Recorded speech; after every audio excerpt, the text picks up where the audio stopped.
What's up mga kaligali? For today's video, magluluto tayo ng ginisang munggo. At kasama pala natin dyan guys, yung makulit kong kapatid. Guys, di na nga siya mapagantay, siya na nga yung nagalo. Sinala na nga namin to guys para matanggal ang dumi. Tapos natin nugasan guys, pakukulan na natin to. Okay guys, lagay ang kasirola. Pak!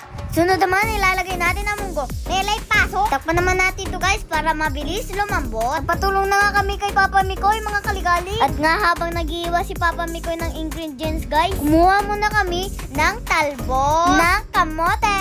Siyempre guys, di sasarap ang ginisang natin munggo pag walang kasamang masustansyang gulay. Ay guys, kasama ko ulit yung makulit kong kapatid. Habang inintay natin lumabot ang munggo natin guys, nakakita nga kami ng bunga ng atis. Kaso hindi pa pala siya hinog guys, kaya hindi na namin kinuha. Munggo check, wow, malambot na siya guys. So ayan guys, magpiprito na nga tayo ng tokwa. At napatulong na nga kami kay Papa Mikoy guys, para hindi kami matalsikan ng mantika. Grabe guys, namin ko yung tokwa. Tokwa palang ulam na. At habang napiprito dito si Papa Mikoy guys, bigla akong may naisip guys. Daling-dali ko nga sinandok guys, yung pinakulong munggo. Teka nga lang guys, balik muna tayo sa piniprito ni Papa Mikoy. Malapit na nga ito maluto. Iniwan ko pa nga dito si Papa guys kasi bibili ako ng gatas. Kaya nga pala ako bumili ng gatas guys, dahil lalagay natin ito sa munggo. Teko, gatas pati munggo. Tama kayo nakita guys at narinig guys. Favorite ko nga yun guys, ang sarap niya. Kayo guys, nakatikim na ba kayong ganun guys? Tikman na natin.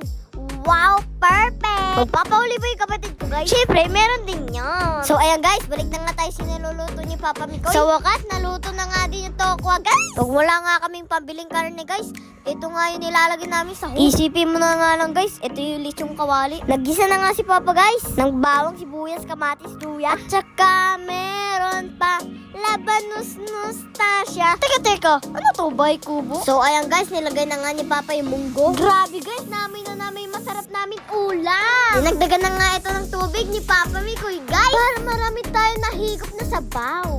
Pagkatapos na nga natin itong haluin guys, lalagay na natin ang lechon kawali. Ay, tokwa pala. Habang nilalagay ko nga yung tokwa guys, may tumalsik pa na isang tokwa sa paa ko Grabe naman tao ko dito guys, hindi halatang nagugutom na. Nilagyan ko na nga ito ng asin guys at paminta at patis. So ayan guys, takpan ulit natin. Antayin ulit natin ito kumulo guys. Lalagay naman tayo ng magic sarap. Nilagay na din pala Papa Mikoy guys yung kinuha nating gulay. Katulong nga pala dyan yung kapatid kong makulit. So ayan guys, naamoy ko na, malapit na tumaluto. Grabe, ang radong hati na naman ng mga kaligali. Taob na naman ang kaldero kay Mama guys. So ayan guys, tikman natin kung panalo ang lasa. Papa Mikoy, anong masasabi mo sa lasa? Grabe, ang sarap. So ayan guys, luto na. Kainan na. Salamat po Papa Jesus. Kahit po kami ay kinakapos, hindi nyo pa rin kami pinapabayaan. At maraming salamat po sa masustansyang pagkain. At kayo din mga kaligalig. At huwag din kayo makalimut na magpasalamat sa itaas.